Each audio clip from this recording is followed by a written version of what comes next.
Kia ora, kamusta? Mabuhay! Isa sa mga nagustuhan ko dito sa New Zealand is yung kanilang healthcare system. Free medical or health checkups and medicines for kids 14 years and below.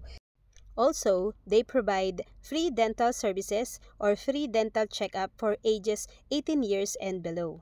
At dahil meron na rin naman kaming prescription before, hihintayin na lang namin na ma-forward ulit ito sa pharmacy kung saan kami pinakamalapit.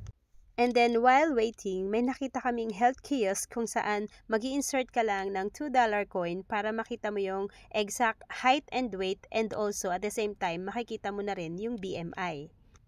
So I think this kiosk is very accurate naman, kaya tinry namin.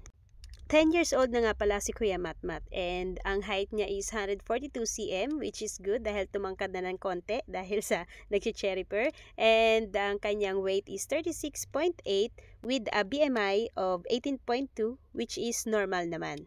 At habang naghihintay, nag-decide na rin magpa-haircut si Kuya Matmat sa kanyang paborito at suki na Mal's Barbershop dito sa Glen Innes. Mega shoutout kay Kuya Ryan na nasa bakasyon ngayon sa Pinas. According sa front desk ng local doctors Glen Innes, we have to wait for the message coming from the pharmacist to pick it up.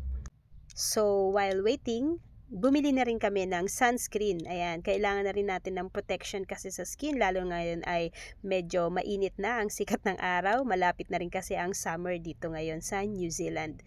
So much better na laging may protection ng ating skin, lalo na kapag palapit na ang summer.